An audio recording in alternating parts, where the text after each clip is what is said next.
Meus irmãos, recebam a paz do Senhor Jesus. Ao Deus de Abraão, de Isaque e de Jacó, quero tributar a honra, a glória e todo o louvor. Estou muito feliz, pela primeira vez, conhecer esse povo lindo da IPAD Ponte, não é isso? Só faltou um S para a gente ser da mesma família. Concorda? Gente, vocês estão de parabéns. Antes de fazer menção aqui e dizer da felicidade dos detalhes que eu estou vendo, eu quero fazer alguns agradecimentos. Quero agradecer ao pastor Edilson, presidente desta linda igreja, pelo privilégio de me conceder essa oportunidade de pregar para esse povo seleto. Eu quero dizer que é uma imensa alegria poder estar aqui e ver vocês pela primeira vez. Segundo, ao Edilson Júnior, cadê? Olha ele ali, um amigo que Deus colocou no meu caminho através da vida de um outro grande amigo, pastor Sócrates de Leon, a quem eu tenho uma gratidão muito grande, que eu digo que quando a gente vai a algum lugar e o pessoal olha para a gente assim, pensa que ele é meu segurança. Porque será, né? 2 metros e lá vai o trem de altura. Então, mas é bênção. E agradecer ao eterno e bondoso Deus por todos vocês que chegaram aqui. Um passarinho verdinho me contou que o povo de Ponte era o povo mais bonito do Cabo de Santo Agostinho. Eu faço das palavras da rainha de Sabá as minhas palavras. O que os meus ouvidos ouviram não se compara ao que os meus olhos viram. Parabéns, 46 anos, é isso? 46 anos dessa linda juventude, que Deus em Cristo continue lhes abençoando. O povo mais bonito do Cabo de Santo Agostinho. Uma salva de palmas para vocês.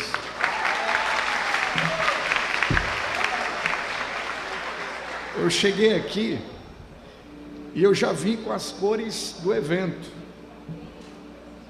Gravata vermelha, o blazer já mergulhando. E de repente eu ganho uma camisa de presente. Eu falei, o quê? Que eu não vou usar? Ah, lógico que eu vou mergulhar. Olha que camisa linda, gente. De quem foi a ideia? De quem foi a ideia da camisa? Todo mundo, vocês estão de parabéns, lindo demais. Ezequiel, capítulo de número 47. Vamos ao texto sagrado. Gente, eu queria muito que minha esposa estivesse aqui, e minha filha também, é sempre bom andar com elas, mas minha esposa precisou ficar em casa hoje, mas ela está nos assistindo, e eu quero mandar um cheiro, um beijo, e agradecê-la por ser quem ela é, a mulher mais linda do mundo. Gostei do uhul. Vamos ler? Ezequiel, capítulo de número 47. Quem encontrou, diga: eu vou para o céu. Povo bom de Bíblia é assim, gente, já encontraram. Vamos lá? Depois disso me fez voltar à entrada da casa, e eis que saíram umas águas debaixo do umbral da casa, para o oriente, porque a face da casa olhava para o oriente, e as águas vinham de debaixo, desde a banda da direita da casa à banda do sul do altar. E ele me tirou pelo caminho da porta do norte, e me fez dar uma volta pelo caminho de fora, e até a porta, e me fez andar por volta do caminho do lado de fora, até a porta exterior, pelo caminho que olha para o oriente, e eis que corriam umas águas desde a banda da direita. Verso 3, e aqui eu encerro. Saiu aquele homem para o oriente, tendo na mão um cordel de medir, e mediu 1000 côvados, e me fez passar pelas águas águas que davam pelos tornozelos. Mediu mais 1000 côvados e me fez passar pelas águas, e as águas que me fez andar deu nos joelhos. E mediu mais 1000 e me fez passar pelas águas, e as águas me davam pelos lombos. E você diz: graças a Deus. Os irmãos me desculpem, eu tenho um problema sério de vista, a minha miopia é horrível, e às vezes a minha vista ela treme um pouquinho, então fica um pouco difícil de ler na hora que treme, mas eu espero que você tenha entendido. Bom, antes de fazer uso da exposição da palavra do bom mestre, quero dizer que serei bastante lacônico, objetivo. Quando você pensar que eu vou começar, eu já estou terminando. Na verdade, o que Deus colocou no meu coração é de muito valia, porque eu não posso ministrar de qualquer forma esse texto tão lindo da palavra, até porque nós não estamos lidando com um texto qualquer.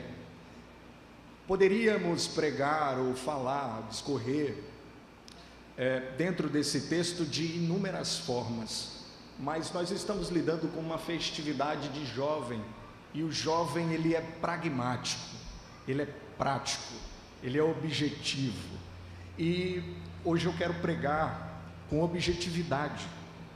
O texto em si é um texto extremamente escatológico.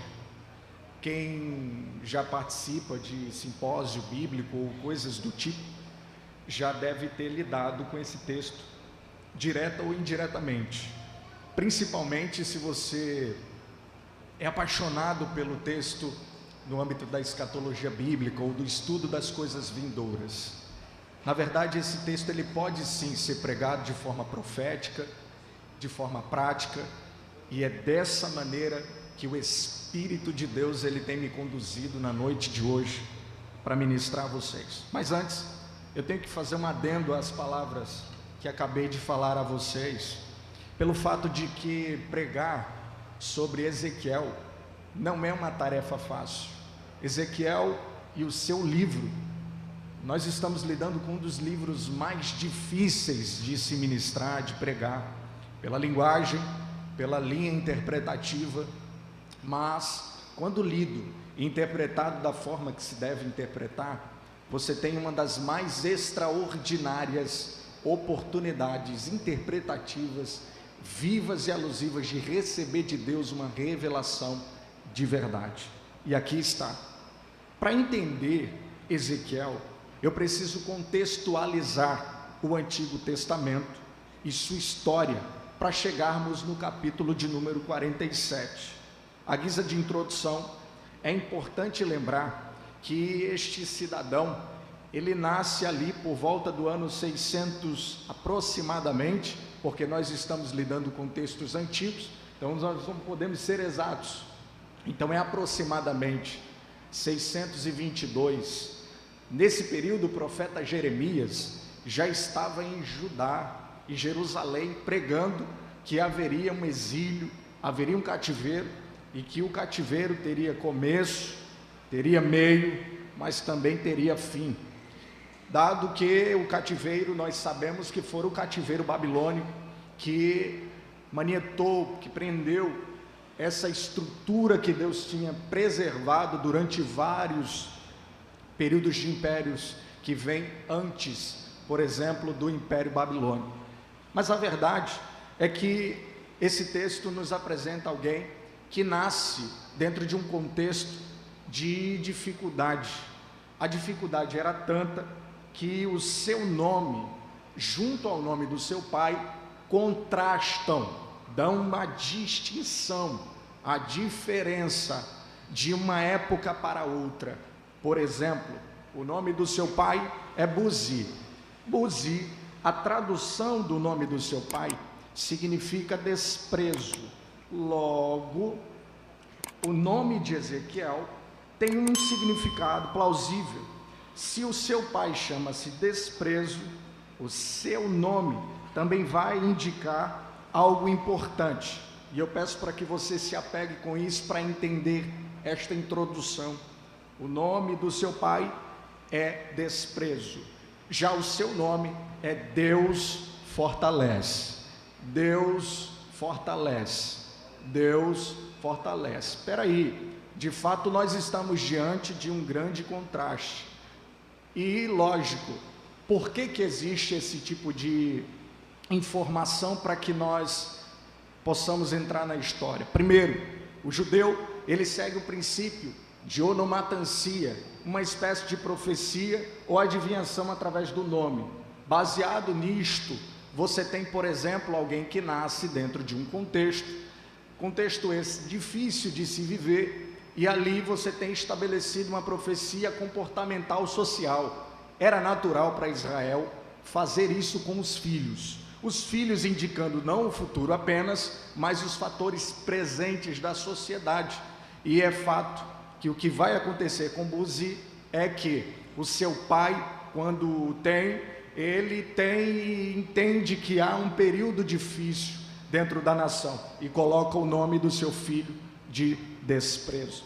Porém, se por um lado alguém passa pelo cenário do desprezo, o cenário da dificuldade, alguém, mesmo em dificuldade, mesmo em desprezo, mesmo em escassez, decide colocar o nome do menino, e o nome do menino vai se chamar Ezequiel. Fala para quem está do teu lado, a palavra Ezequiel significa Deus é minha fortaleza. Então repita para essa pessoa: se hoje você vive num cenário de escassez, se vive no cenário de desprezo, prepara, porque é neste cenário que Deus vai te fortalecer. Agora venha comigo para a Bíblia. O texto vai nos apresentar, baseado no contexto da vida de Ezequiel, seu nome traz o significado. O ofício de Ezequiel não é um ofício qualquer. A guisa de introdução também é importante você pegar essa visão. Ezequiel, ele precisa passar por um processo. Pastor José Pontes, que processo é este? Perceba, o sacerdote, ele vem de uma linhagem, ele não basta ser da tribo de Levi, tem que ser da linhagem de Arão para ser sacerdote. Se não bastasse ser da linhagem de Arão, não podia ter defeitos. Sim, Ezequiel, ele estava apto para assumir o sacerdócio, bem como seu pai assume essa função tão nobre em contexto do Antigo Testamento.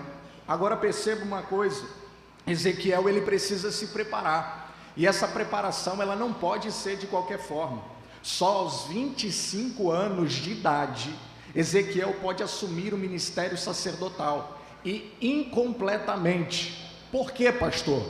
Porque só aos 30 anos de idade o sacerdote está apto para ministrar por completo o ofício sacerdotal.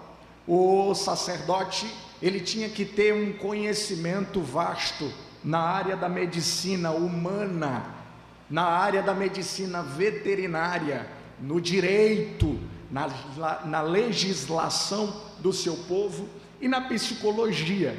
Para você que ainda não está familiarizado com esse ofício, Ezequiel tinha que estar preparado para mexer com os animais dos sacrifícios. Por exemplo, quando chegava um animal, ele tinha que ter conhecimento vasto na área da medicina veterinária. Para quê, pastor?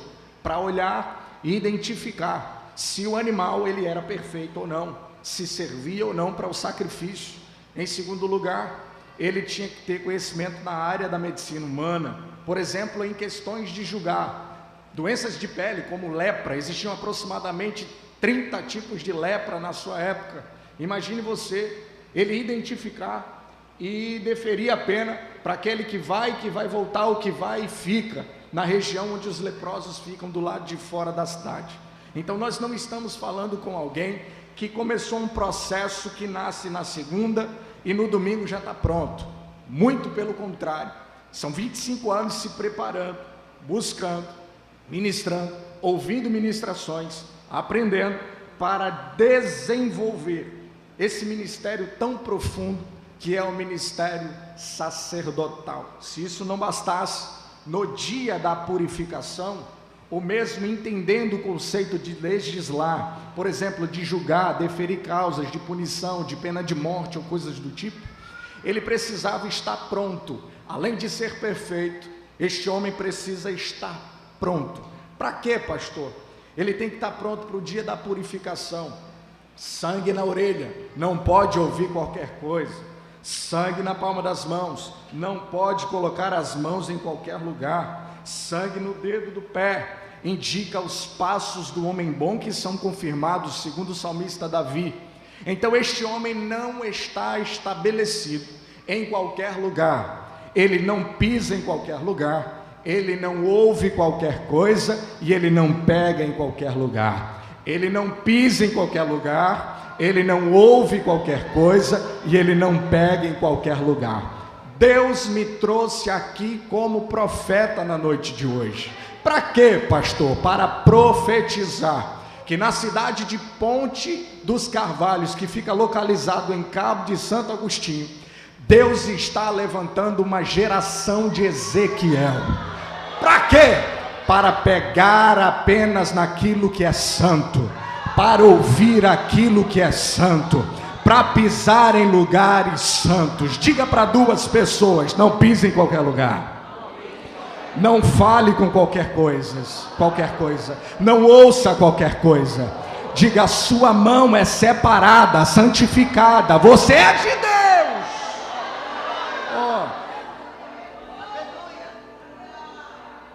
Então, neste ofício, a primeira coisa que é necessária é entender que este ofício é exclusivo. Perceba que na primeira leva, em 606 aproximadamente, Daniel é levado para a Babilônia junto com Sadraque, Mesaque e Abidnego. Ezequiel não vai. Ezequiel fica para a segunda leva. Ezequiel não servia para as funções de magistratura, por exemplo, na Babilônia. Serviria aqui em Israel. Lá ele não servia. Por exemplo, ele não servia como sábio. Diga-se de passagem, ele era sábio, mas não era sábio lá para fora. Ele era sábio aqui dentro. Ele era sábio dentro das coisas espirituais, dentro do contexto religioso de uma nação específica. É como alguém que se forma em uma formação específica e vai para uma área completamente diferente. Assim acontece com Ezequiel.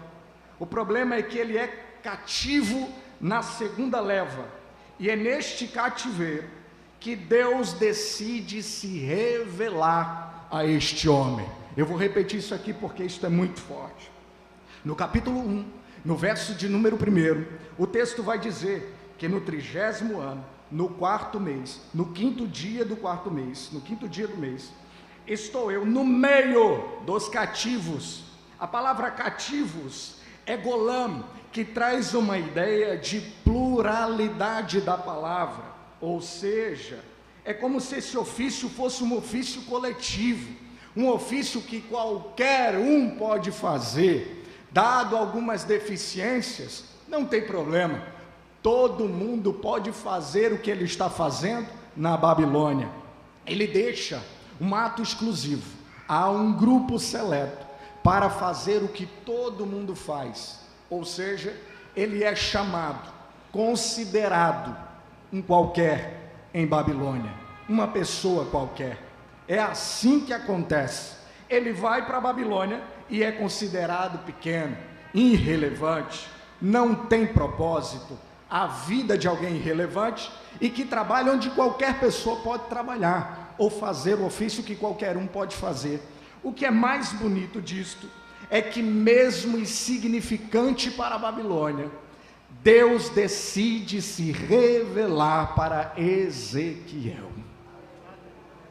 No capítulo 1, do verso 1 também, do livro de Apocalipse, quando Deus se revela para João, diz o texto: revelação de Jesus, que deu para quem? Aos seus servos. A palavra servo é doulos no grego, que a tradução é escravo. Era mais ou menos o que Ezequiel estava vivendo na Babilônia. Sou um qualquer, vivo de qualquer forma aqui, qualquer um pode fazer o ofício que eu faço, mas os céus se abriram para alguém que aparentemente para o mundo é insignificante, sem relevância alguma. E o texto do livro do Apocalipse, em comparação com Ezequiel, nos traz uma lição importante. Escolhe 3 pessoas para dizer. A palavra Apocalipse significa descortinar aquilo que está oculto, colocar para fora aquilo que está escondido. Fala para 2 pessoas: eu posso ser pequeno, posso ser irrelevante, posso não ter significância, mas tem revelação de Deus esperando por mim. Não, ele não entendeu? Chacoalha ele na noite de hoje e diz para ele: lá fora, em Babilônia, ninguém dá nada por você. Você não é, você não tem, você não pode e não faz. Mas tem um Deus que gosta de quem não é, que gosta de quem não tem, que gosta de quem não pode. E esse Deus vai descortinar os céus na noite de hoje.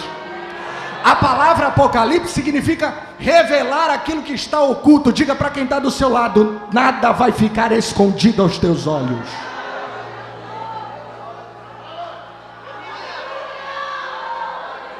Ali entendeu, aqui já entendeu.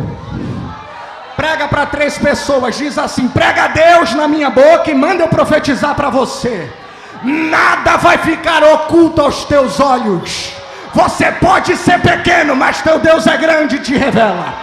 Você pode não ter nada, não ter recurso, mas tem um Deus do céu que vai descortinar a revelação.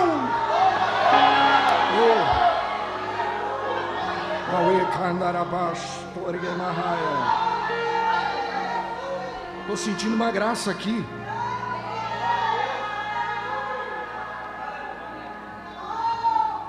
Pastor, me prova na Bíblia.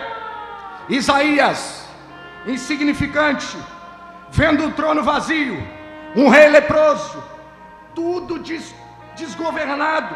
De repente, ele olha para o céu e ele vê o Senhor em um alto e sublime trono. Aqui na terra o cenário era de escassez, mas lá no céu os anjos voavam para um lado e para o outro, gritando: Santo, Santo, Santo, Kodesh, Kodesh, Yahweh Tsavaot. Santo, Santo, Santo é o Senhor dos exércitos, e toda a terra está cheia da sua glória. Pastor, não é o suficiente, me prova na Bíblia de novo. Estevão estava sendo apedrejado aqui na terra, mas quando ele olha para o céu, a Bíblia diz que ele encontra Deus assentado em um alto e sublime trono, e o Filho de Deus à destra do Pai, de pé e de braços abertos, esperando a sua chegada. Aqui o cenário é de escassez, a luta quer te parar, querem manietar o teu caminho, mas prega Deus na minha boca nesta noite e manda eu profetizar. É no cenário do caos que Ele vai se revelar para você. É no cenário da crise que Ele vai abrir o céu e a revelação vai descer. Queira o diabo ou não, Ele desce. Pega na mão de quem está do teu lado. Vai, pega na mão desse crente. Aperta a mão dele até ele dar um glória misturado com línguas estranhas. E diz para ele assim: é caos na terra, mas a glória que está no céu vai envolver quem recebe a revelação. Quem pega? Quem pega? Quem pega?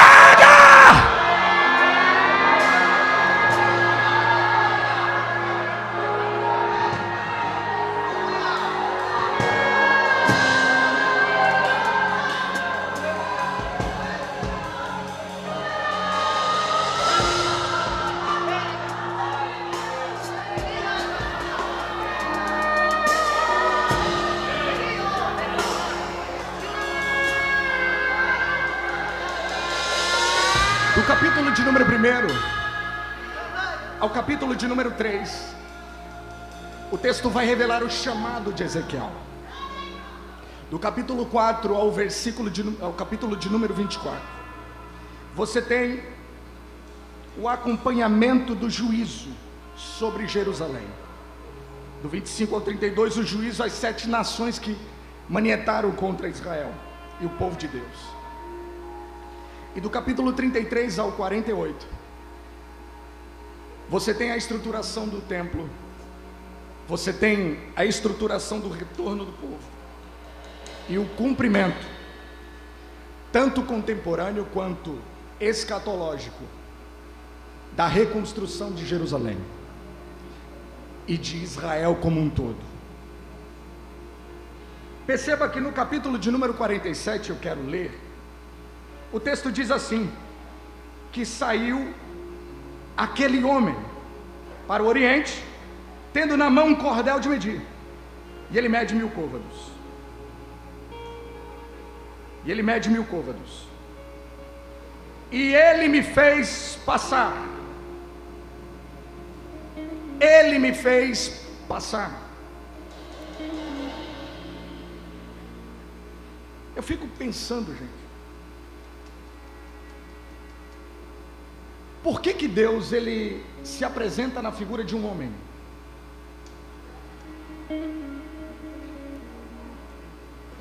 Vamos raciocinar. Ele poderia, porque ele vem numa teofania, ele poderia se revelar de muitas formas, sim ou não? Ele poderia se revelar de muitas formas, mas ele se revela na figura de um homem.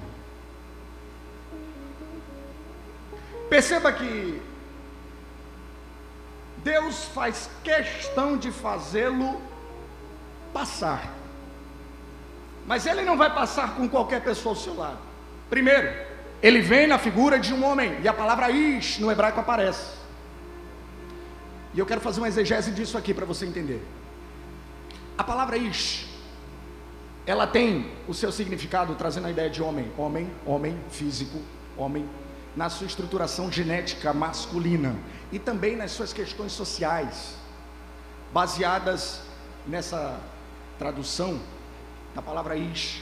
Você tem esse significado forte, que é homem na sua essência, como marido, como pai, e também como figura masculina.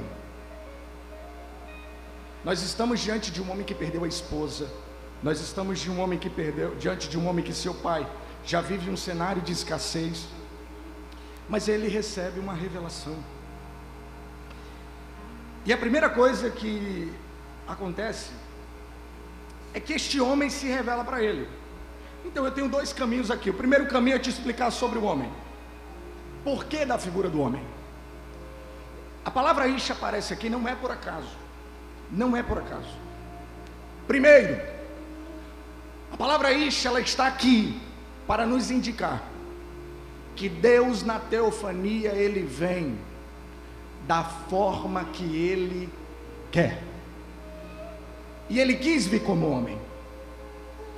Nós estamos diante de um cenário social, ainda que debaixo do contexto de sermos um Estado democrático de direito, nós estamos diante de um contexto de muita perseguição à heteronormatividade e à família. E é com muita responsabilidade que eu quero falar isso aqui para você, porque eu não estou pregando para jovens que não sabem do que eu estou falando, eu estou pregando para jovens inteligentes.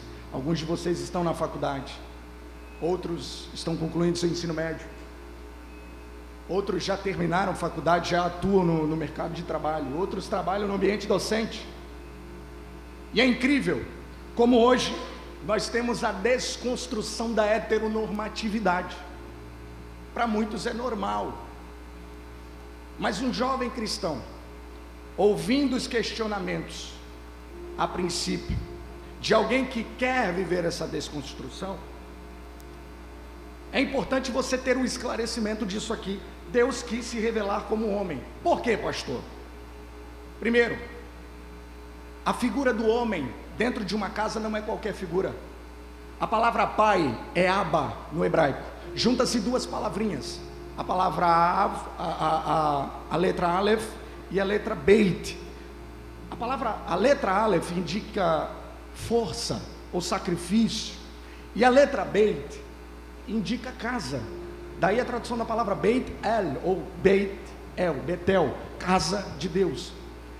Perceba que dentro da casa, o pai, ele é a figura daquele que se sacrifica pela casa, a força da casa. O homem da casa é a força da casa. Ah, pastor, mas e a mulher? A mãe? Olha que coisa linda. A palavra ima, a tradução de mãe, é força das águas. Porque você tem a palavra, juntando duas palavrinhas, duas letrinhas, você tem a letra Aleph e a letra Mem, que é águas, que são águas, força das águas. Pastor, como isto se reflete no contexto do Antigo Testamento? Perceba, nas regiões desérticas, você tem um cenário de extrema escassez, e um sol terrível na parte do dia, e à noite um frio extraordinário, no meio do deserto. Quando um judeu ia para a caça, ele ia para a caça, e eles matavam o animal, e eles esquentavam uma água, e a água em sua mais alta temperatura era jogada na parte interna do couro do animal.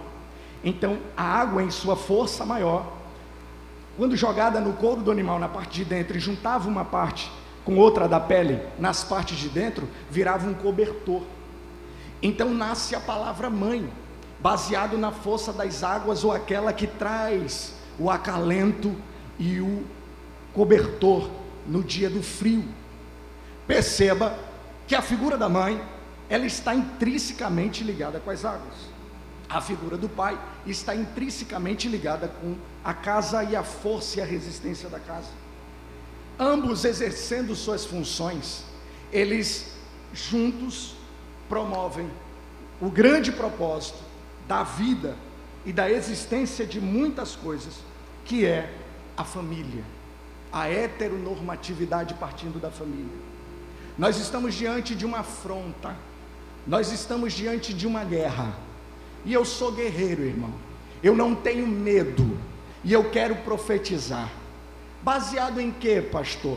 Primeiramente na Constituição Federal de 1988, artigo 226, parágrafo 3º, só existe, eu vou ler para você, para efeito de proteção do Estado, é reconhecida a união estável entre homem e mulher, como entidade familiar, devendo a lei facilitar sua conversão em casamento. Sabe o que significa isso? A nossa terra, Brasil, tem um ordenamento jurídico, cuja Constituição Federal, que fala exatamente o que eu li para você, está no topo da linha interpretativa. Ela é a base de tudo. O Estado, na verdade, ele tem 4 pórticos. Primeiro pórtico, povo. Segundo pórtico, lei, ordenamento jurídico. Terceiro pórtico, governo. Quarto pórtico, território. Fala para 2 pessoas: só existe terra, só existe governo, só existe povo e só existe lei por causa da família. Vamos ser boca de Deus? Lá fora o diabo vai dizer: família é coisa do passado, pai, mãe, filhos é coisa do passado. Você só está aqui porque seu pai e sua mãe viveram para fazer você. Esta igreja só está de pé por causa da célula mátria da sociedade, que é a família. E eu vou profetizar para Satanás e o inferno ouvir: se o inferno vir contra a família no século 21, Deus está levantando uma geração de Ezequiel poderosa para defender a causa da fé e da família. Diga: a igreja não vai parar, as famílias não vão parar, porque a glória de Deus desceu, a capacitação de Deus desceu. Oh, meu Deus. Aí o adolescente foi para a faculdade, leu 3 livros de sociologia, virou a cabeça. Para cada Karl Marx existe um Max Weber. Para cada tese tem uma antítese. Sabe o que eu quero dizer para você? Se posicione. O primeiro fator de um grande mergulho é o posicionamento. Águas nos tornozelos, águas nos joelhos, águas nos lombos. posicionamento. Ezequiel não mergulhou porque teve medo. E ele mesmo fala no texto que ele não mergulha, mas ele enxerga. Perceba que o posicionamento é indispensável para que Ezequiel assuma essa importância profética. Mas o que está acontecendo com Ezequiel? Ezequiel está com medo de mergulhar. Ele está no ambiente de posicionamento, e na hora dele se posicionar, ele vira as costas para o grande mergulho da sua vida. Por que homem, pastor? Porque Deus não fala aleatoriamente. Por que homem, pastor? Porque foi este homem que visitou Manoá no campo para dizer que Sansão viria por aí. Foi este homem que visitou Josué na beira da muralha de Jericó e o trouxe a responsabilidade do posicionamento. Foi este homem que carregou a característica de ser filho de Deus na ótica de Nabucodonosor. Ele lança Sadraque, Mesaque e Abidnego na fornalha. De repente, quando ele olha, ele faz uma pergunta: eu não lancei 3, por que tem uma mais ali? É este homem que está no meio de nós, e ele manda eu ser boca dele para você na noite de hoje. Eu vou te capacitar para um tempo extraordinário. Tem gente aqui que não sabe, mas Deus vai levantar uma geração tão poderosa que as leis que estão sendo criadas para destruir o projeto de Deus na face da terra serão neutralizadas por essa geração de Ezequiel. Eu estou pregando para aqueles que serão instrumentos de Deus na terra. E quem é que vai te capacitar? É o quarto homem da fornalha. Pega, pega, pega! Pega na mão de quem está do teu lado. Vai, chacoalha ele e fala para ele: é hoje. Hoje ele te levanta. Hoje ele te capacita. Hoje ele te dá estrutura. É hoje. É hoje.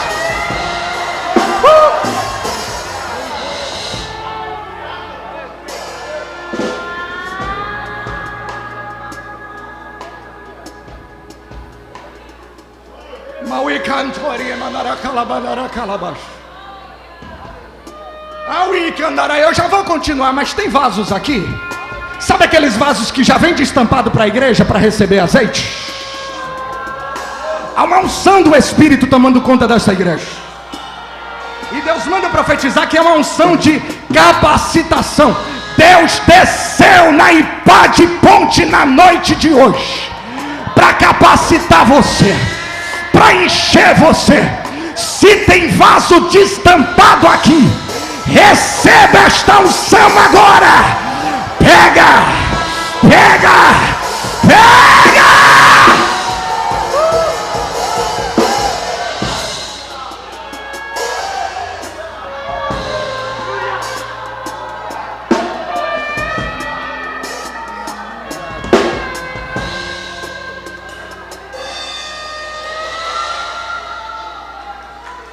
Ezequiel. Oh, Ezequiel.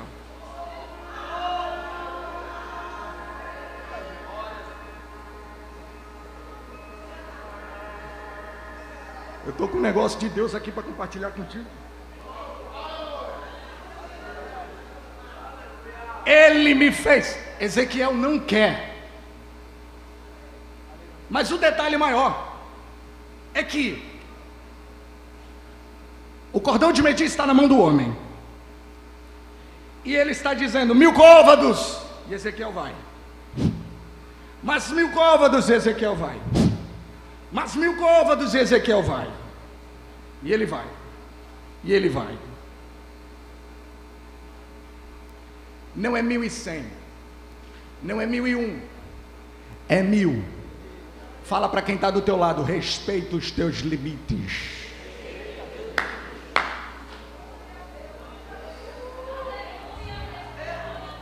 Lá fora, cheirar pó é normal. Lá fora, social é normal. Lá fora, conversa no WhatsApp, ato libidinoso é normal. Respeita os teus limites, Ezequiel. A geração de Ezequiel não dá 1.001 passos. Se é 1.000, é 1.000.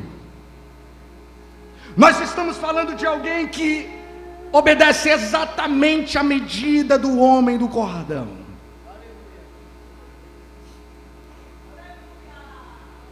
Vão te chamar de atrasado.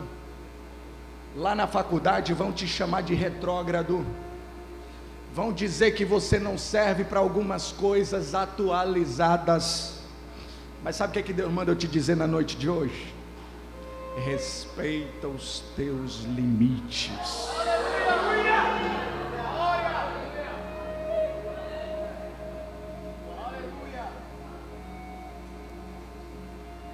Você acha que você queria estar aqui, de corpo, alma e espírito, cheio do Espírito, sim, mas por si só, a sua natureza não queria estar aqui. A sua natureza queria outra coisa. A natureza humana queria outra coisa. Mas Deus levantou uma geração de Ezequiel aqui no carro. E essa geração de Ezequiel consegue sorrir em um ambiente que o pessoal de lá de fora, quando olha para cá, diz: como é que ela consegue sorrir com isso? Como é que ele consegue sorrir com isso? Por que levantar a mão? Por que pular? Por que saltar? Por que falar em línguas?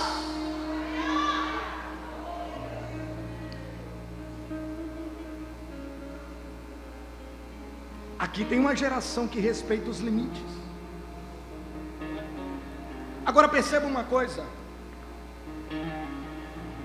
No verso 7 o texto diz assim: e tendo voltado, eis que à margem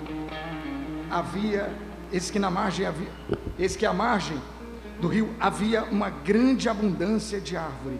A margem. A palavra margem aqui é sapar. A tradução é língua. E eu fui pesquisar, eu disse: por que língua? E eu vi que o rio corria. O rio é uma revelação que indica o trono de Deus, que do trono de Deus as águas elas saem do trono e do cordeiro, e essas águas elas alegram, e as correntes dessas águas alegram a cidade de Deus. Isso dentro de um ambiente escatológico, futuro. Mas perceba que aqui ele retorna para a margem, porque ele tem medo de se aprofundar um pouco mais.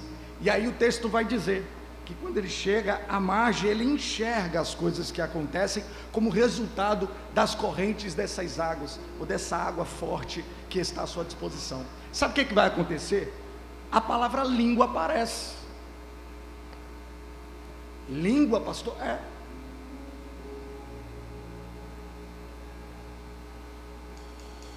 A geração mais jovem, ela vive do que ouve e muito do que se fala, mas a experiência vivida, só os mais velhos podem dizer com propriedade. A veracidade da informação, na carne, cortando na pele, por causa das experiências. Mas isto não anula a força dessa juventude. O problema é quando a juventude, ela simplesmente fica no que se fala. Fala para 3 pessoas: hoje você vai experimentar. Hoje você não vai só ouvir. Diga para ele: hoje você vai sentir. Diga para ele: Deus vai te dar experiências. Diga: você não vai viver do que fala, você vai experimentar as experiências.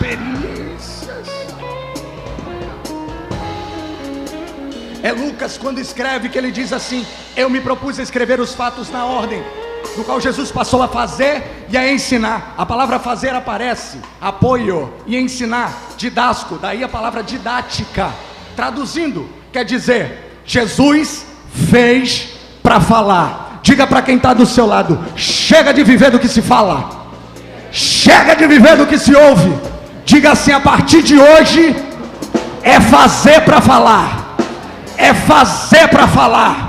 Diga para quem está do seu lado: Deus vai te dar experiências. Diga: você vai executar o que Ele vai mandar você fazer. Olha aí, ó.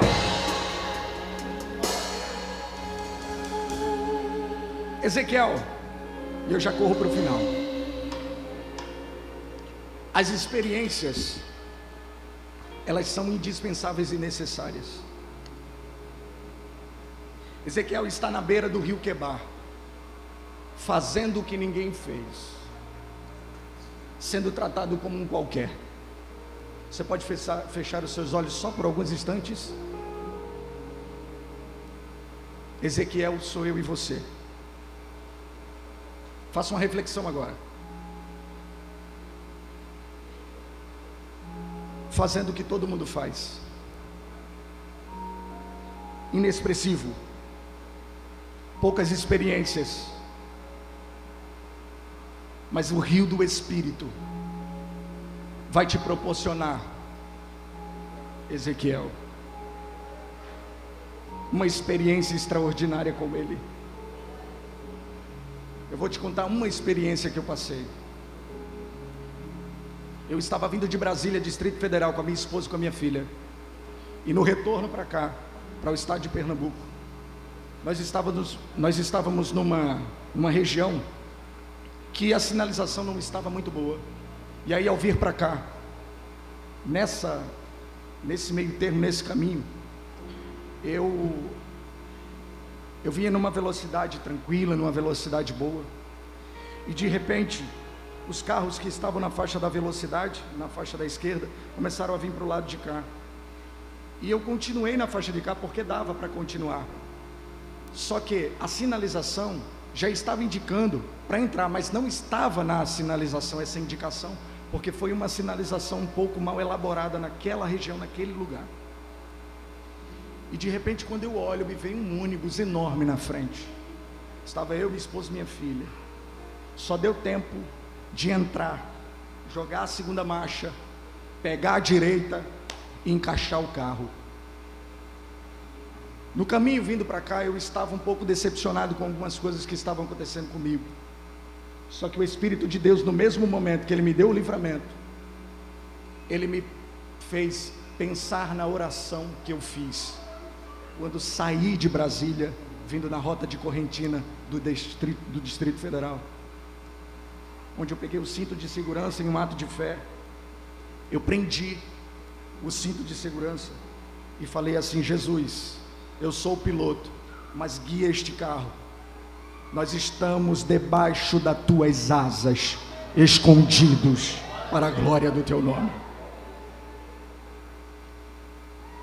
E hoje eu estou aqui dizendo para você: vale a pena experimentar as experiências que Deus tem para ti. Você pode ficar sobre os seus pés por alguns instantes? Aleluia, aleluia. Edilson, posso chamar o pessoal para frente para fazer a oração? Ainda dá tempo? Eu quero chamar a juventude toda. Vem para aqui para frente para a gente orar por vocês. Corre para cá. Você que é adolescente, você que é jovem, está aí atrás. Se você quiser vir para cá também, corre para cá. Não perde tempo. Você que é adolescente, vem para cá.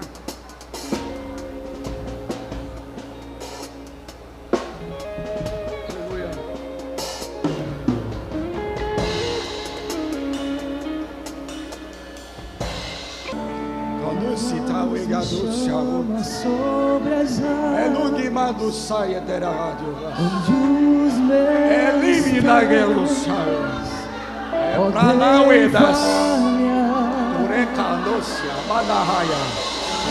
E ali te encontro no mistério.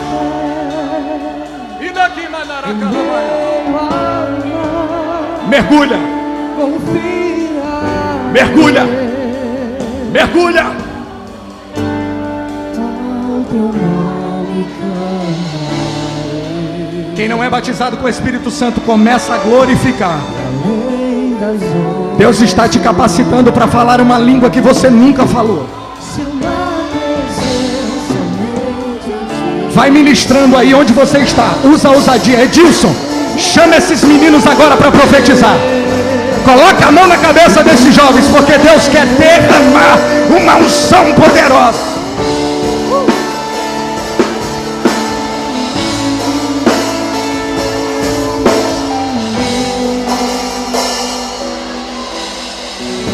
se estou cercado pelo meu, tua forte mão me guiará.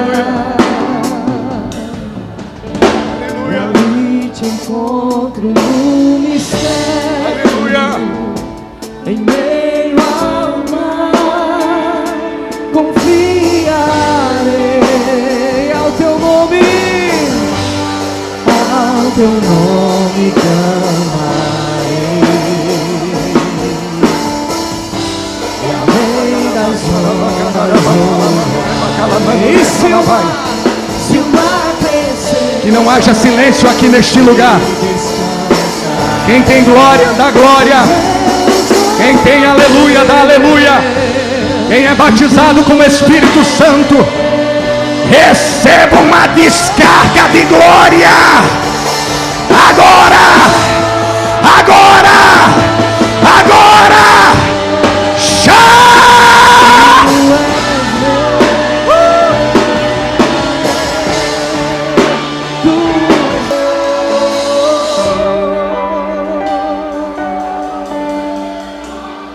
guia-me pra que em tudo em ti confie. Sobre as Olha lá, olha, águas meu Deus. eu caminho, Pegou, pegou, pegou.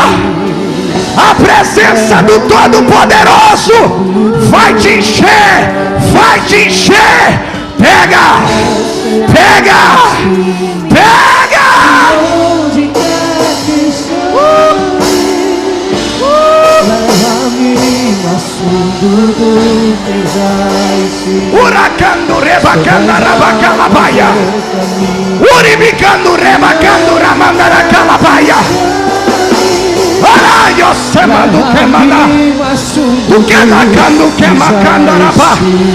Uracacando, tu conda, rebacalabaia. Daramando, rebacalabarachai. Uribida, cadiomando, queimia, quenda, rebacalabaia. Em tudo em ti confio, sobre as águas eu caminho, por onde quer que chames. Leva-me mais fundo do que já estive, sobre as águas eu caminho, por onde quer que chames.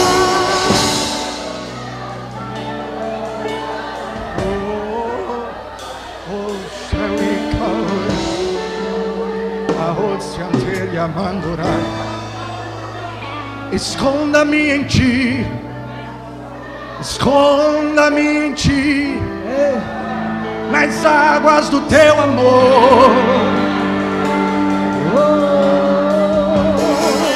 Esconda-me em ti, esconda-me em ti, nas águas do teu amor.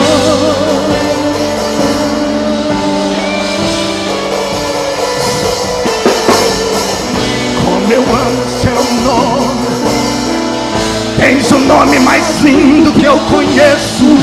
Como eu amo seu nome, como eu amo seu nome. Cante! Tens o nome Mais lindo que eu conheço. Como eu amo seu nome. Vai! Oh! Auete o maquianduga.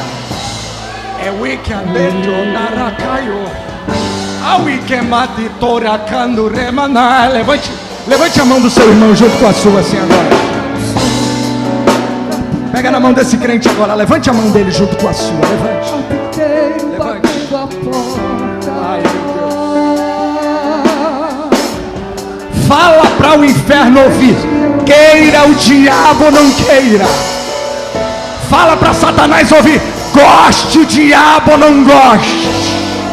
O Deus de Israel chegou na escassez, chegou na minha crise, chegou na minha prova e me capacitou para vencer.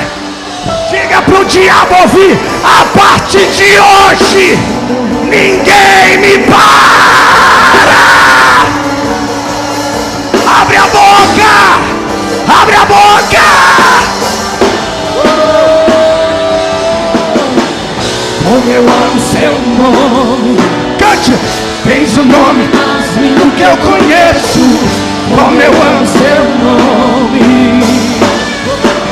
E este é o som. O carpinteiro, olha o carpinteiro batendo a porta. Oh, o carpinteiro batendo a porta. Pega, pega, deixa ele te pegar.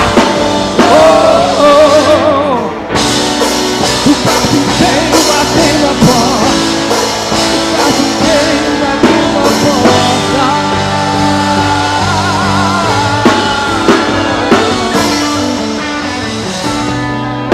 Que Deus abençoe. Hoje é só o começo. Amanhã tem mais. Que Deus em Cristo continue.